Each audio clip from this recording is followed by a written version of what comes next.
우리 하나님 말씀 마태복음 21장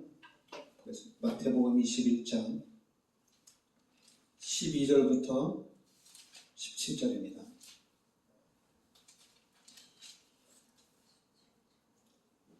마태복음 21장 12절부터 17절까지 같이 합독하겠습니다. 예수께서 성전에 들어가서 성전 안에서 매매한 모든 사람들을 내쫓으시며 돈 바꾸는 사람들의 상급, 비둘기 파는 사람들의 의자를 둘러 엎으시고 그들에게 이르시되 기록된 바 내 집은 기도하는 집이라 일컬음을 받으리라 하였거늘 너희는 강도의 소굴을 만드는도다 하시니라. 맹인과 전원자들이 성전에서 예수께 나오매 고쳐주시니 대제사장들과 서기관들이 예수께서 하시는 이상한 일과 또 성전에서 소리질러 호산나 다윗의 자손이 하는 어린아이들을 보고 노하여 예수께 말하되 그들이 하는 말을 듣느냐. 예수께서 이르시되 그렇다 어린아기와 젖먹이들의 입에서 나오는 찬미를 온전하게 하셨나이다 함을 너희가 읽어본 일이 없느냐 하시고 그들을 떠나 성 밖으로 베다니에 가서 거기서 유하시니라. 아멘. 자, 오늘은 우리가 이제 기도하는 표현입니다.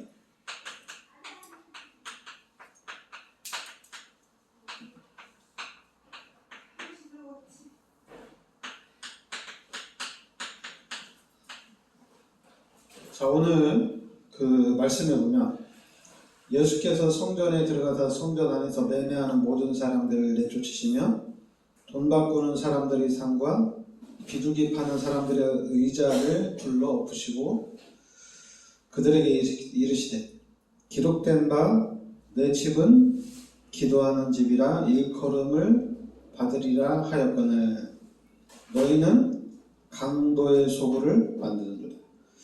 그러니까 여기 보면 내 집은 기도하는 집이다 이렇게 말씀하셨습니다.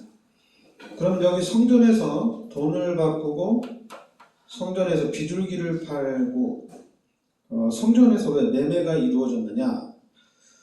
여러분 성전에 이제 구약 시대 예수님이 십자가에 달려 들어가시기 전에는 양이나 비둘기나 이렇게 하나님 앞에 바치는 그래서 하나님 앞에 제사를 드리는 그리고 하나님 앞에 또 헌물을 드리는 그런 일들이 있었어요. 그런데 이제 사람들이 멀리서 오다 보니까 동물을 하나님께 바칠 예물을 가져오지 못할 수가 있어요. 그러니까 성전 안에서 이제 그런 장사를 통해서 이런 매매를 통해서 경제 이득을 취하는 일들이 일어나는 거예요. 그런데 또 사람들이 또 자기네들이 이제 하나님 앞에 헌물을 하는데 그런 부분에서도 너희들이 가져온 돈은 좀 부정한 돈이다. 그러니까 우리가 준비한 돈으로 바꿔라. 이런 일도 일어나고. 그러니까 성전에서 이제 당연히 성전 안에서 좋은 예물을 준비해서 백성들이 하나님 앞에 순전한 예물을 드리는 그 의미는 너무 좋아요. 근데 이제 이것이 시간이 지나면서 이제 어떤 성전 안에서 예물을 받는 이런 대제사장들이 폭리를 취하는 일이죠. 왜냐면 백성들이 이제 예물을 드리려고 너무 준비를 잘해가지고 왔는데 성전에 가자니까 이건 너무 부정하다 뭐 이런 식으로 해서 우리 거를 그거 갖다 버리고 우리 걸 사가지고 하나님께 드리라. 그러다 보니까 아니 뭐 어차피 어떤 이 상황이 못 가져올 수도 있을 수 있잖아요. 그런 사람들을 예비해서 이제 해놓은 건데, 근데 이제 시간이 지나면서 이제 아무래도 돈이 좀 많이 생기면은 대제사장들도 거기에 대한 폭리를 취하게 되거든요. 그래서 예수님이 오셨을 때 그런 것들을 보면서 내 집은 기도하는 집이다. 상을 둘러 엎은 거죠. 너희가 강도의 소굴을 만든다 이렇게 얘기하죠. 근데 이것이 그 이사야 56장 7절에 내 집은 만민이 기도하는 집이다 이렇게 예언이 되어 있었습니다. 이 말씀이 성취된 거고 또 예레미야 7장 11절에도 말씀이 이렇게 성취가 된 겁니다. 그러니까 내 집을 강도의 소굴로 만들지 마라. 그러니까 내 집은 바로 하나님 앞에 예배를 중심으로 한 하나님께 예배를 드리는 데다 이렇게 얘기하는 겁니다. 그러니까 이제 교회에도 그런 일이 있잖아요. 내가 이제 너무 믿음이 좋다 보니까 성도들이 믿음이 좋다 보니까 하나님 앞에 예물을 드릴 때도 빳빳한 새 돈을 준비해서 드릴 수가 있잖아요. 그래서 성도들이 이제 중심을 가지고 드리는 거니까. 그런데 만약에 목회자들이 성도들이 헌금한 걸 보고 이 더러운 돈으로 헌금을 드렸네. 아니 하나님을 뭘로 보고 이렇게 돈을 더럽게 드렸네. 찢어지는 돈을 드려? 왜? 이런 생각을 가질 수가 있잖아요. 근데 뭐 가질 수는 있지만은 성도들한테 막 강요를 하면 안 되잖아요. 너네 돈 부정한 돈이다. 교회에서 돈을 준비할 테니까 이걸 너네들이 바꿔라. 그러면서 폭리를 취하면 안 되잖아요. 그러니까 교회는 하나님의 그 예배드리고 하나님께 특히 오늘 말씀대로 내 집은 만민이 기도하는 집이라는 얘기입니다. 그리고 이제 오늘 말씀에 이제 14절 15절 보니까 맹인들이 또 성전으로 나오는 거예요. 그리고 어린아이들이 호산나 다윗의 자손이 하면서 또 큰 소리를 내는 거예요. 그러니까 이 당시에는 또 맹인들이나 저는 자들은 성전에 들어오면 안 돼요. 그러니까 이제 예수님이 들어가니까 이 사람이 다 따라 들어가는 거예요. 그러니까 예수님은 사랑이 많으시고 병든 자도 치유하고 예수님 막 용서를 해주잖아요. 그러니까 다 따라가는 거예요. 그러니까 대제사장들과 서기관들이 막 예수님한테 뭐라고 하는 거예요. 왜 맹인들과 저는 자들이 성전에 들어오냐? 왜 어린아이들이 성전에 떠드느냐? 이렇게 얘기하는 거예요. 그러니까 예수님은 또 이렇게 구약에 이사야서 35장 5절 6절에 구약의 말씀을 가지고 또 얘기합니다. 이 성전에는 장애인도 출입할 수 있다. 이렇게 얘기하는 거야. 그러니까 예수님이 그냥 하는 게 아니라 구약에 이렇게 말씀을 통해서 성전에 장애인도 들어올 수 있다. 이렇게 얘기합니다. 성전에 기도하는 집이다. 구약의 말씀을 가지고 예수님이 이렇게 얘기하는 거예요. 그러니까 이제 대제사장들과 서기관들도 말씀을 알기 때문에 뭐라고 얘기를 못하는 거죠. 그러면서 시편 8편 2절에도 하나님은 어린아이들의 찬양을 통해서 영광을 받으신다는 얘기입니다. 그게 뭐냐, 어린아이는 좀 우리가 어린이를 생각하면 참 순수하다. 아이들은 참 마음이 착하다. 이렇게 얘기하자는 얘기죠. 바로 하나님이 시편 8편 2절 말씀을, 예수님이 이 시편 8편 2절 말씀을 통해서도 이 어린아이들의 찬양은 하나님께 합당한 것이다. 너희들 뭐라고 하지 마라. 이렇게 얘기하는 겁니다. 그러니까 여러분, 우리가 다른 것이 아니라 항상 우리가 말씀 중심으로 예수님이 사역을 한 거예요. 말씀 중심으로. 그런데 여러분, 지금 우리의 신앙생활은 여러분들이 말씀을 통해서 하나님이 이렇게 역사하시는구나. 그래서 여러분들이 이 말씀이 여러분들에게 각인이 됩니다. 그러니까 말씀을 이렇게 토시 하나 안 틀리고 암기하는 것도 좋지만은 그것보다도 하나님의 말씀이 내 집은 기도하는 집이구나. 이 하나님의 말씀이 이 장애인들을 예수님이 성전에서 다 치유하시고 또 어린아이들이 이렇게 어린아이들과 같은 그런 순수한 마음을 하나님이 받으시는구나. 그러니까 우리는 그런 말씀을 중심으로 한 것들이 각인이 돼야 돼요. 여러분, 성경 몇 장 몇 절에 무슨 말씀인지 아냐? 그런 거 잘 기억을 못 해야 돼요. 몇 장 몇 절은 기억 안 해야 돼요. 근데 하나님 말씀에 하나님이 나에게 이렇게 은혜를 주셨구나. 그래서 그 말씀을 기억하고 있으면 됩니다. 잠깐만, 몇 장 몇 절은 기억 안 해도 돼요. 근데 솔직히 몇 장 몇 절을 기억해도 별 의미가 없어요. 그런 지식적인 것보다는 진짜 하나님이 나에게 은혜를 주신 말씀을 기억하고 그 말씀의 내용을 알고 있으면 된다는 얘기입니다. 그러면서 이제 당연히 말씀 중에 가장 중요한 말씀은 뭡니까? 진리가 뭐냐 이거죠. 진리가 뭡니까? 요한복음 14장 1절에 내가 곧 길이요 진리요 생명이다 이렇게 얘기했잖아요. 바로 예수님이 우리에게 길이요 진리요 생명이라는 얘기입니다. 우리가 믿는 예수가 참 진리라는 얘기입니다. 그러니까 이 마귀는 어떻게 합니까? 예수는 실패자다. 하나님이 왜 십자가에 달려 돌아가시느냐. 그러니까 당장 예수님이 오늘 부활주일인데 예수님이 부활을 하시잖아요. 그런데 예수님이 부활을 했는데도 예수님은 가짜다. 죽은 사람이 어떻게 살아날 수 있냐. 또 속입니다. 그러나 우리 기독교인들은 기억하고 있어. 내가 믿는 예수는 참 진리라는 얘기입니다. 이 예수가 바로 나의 참 구원자란 얘기예요. 이 부분이 각인이 돼 있어야 돼요. 그리고 지금 우리가 얘기하는 임마누엘입니다. 이 신앙이 확실해요. 하나님이 지금 우리와 하나님이 지금 나와 내가 세상 끝날 때까지 하나님이 나와 함께 하신다는 얘기입니다. 그러니까 이거를 항상 기억하고 하나님을 찾고 하나님을 의지하고 그리고 실제적으로 우리가 하나님의 보호를 받고 가야 돼요. 그러면 이게 진짜로 우리에게 이게 힘이 됩니다. 이게 엄청난 힘이 돼요. 제가 복음을 깨닫고 난 다음에 말씀들이 이렇게 하나씩 이렇게 각인이 되더라고요.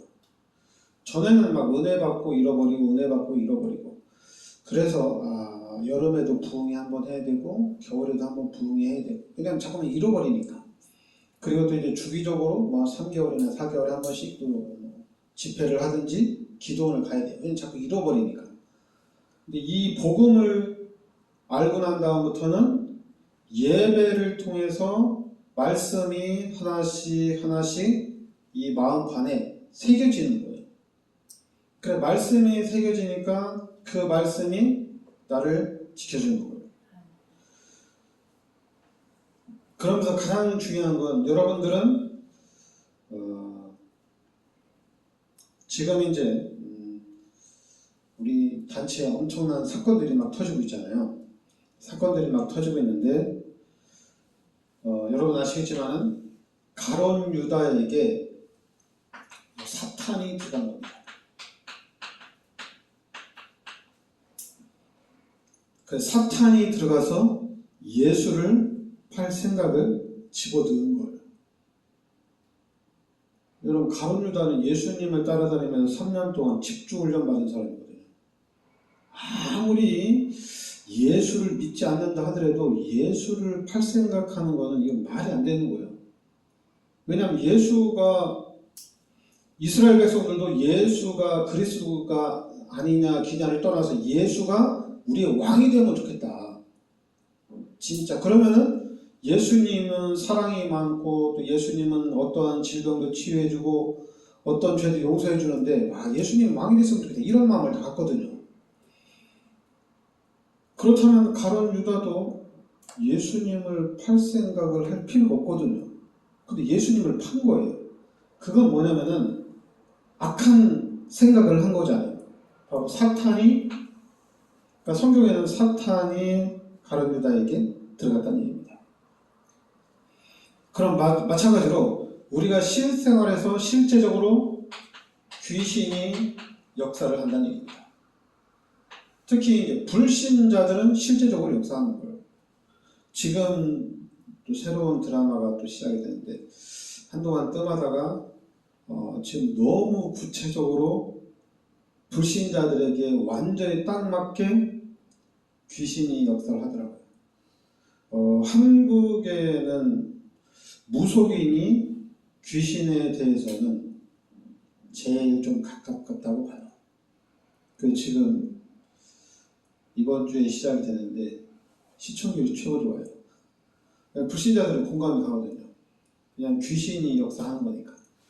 근데 그 귀신이 실제적으로 사람 눈에는 안 보이는 거잖아요. 안 보이는 건데 이 무속인을 통해서 그 부분이 드러난 거잖아요. 그러니까 이제 TV에서는 그게 이제 눈에 보이도록 설정을 해가지고 했는데, 그러니까 이제 TV에서 나오는 귀신은 거의 주인공 비슷하니까 귀신이 참 멋있게 잘 나오잖아요, 얘기죠. 그래도 실제적으로 나오고, 저는 그걸 보면서 불신자들은 어쩔 수 없구나. 그렇다면은 귀신의 노예가 되는구나. 귀신에게 종을 타는 거예요. 근데 중요한 건 우리예요. 우리는 그러면 안 되잖아요. 우리는 하나님이 함께 하시기 때문에 우리는 하나님의 종노릇을 해야 되잖아요. 그런데 실제적으로 이 사탄이 우리를 공격한다는 얘기입니다. 사탄이. 그래서 저는 일단은 개인은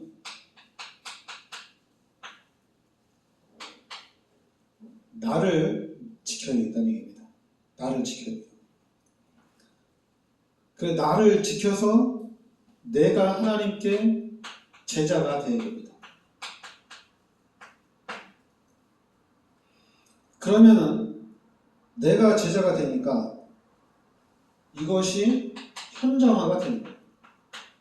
다른 사람을 살리는 일이 벌어지는 겁니다.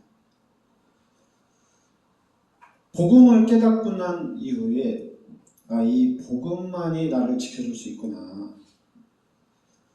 그러면서 내 자신이 진짜 그리스도의 제자가 되는 거예요. 그러면서 이제는 저는 이제 또 목사니까 성도들이 또 이 축복을 받을 수 있도록 하는 거예요.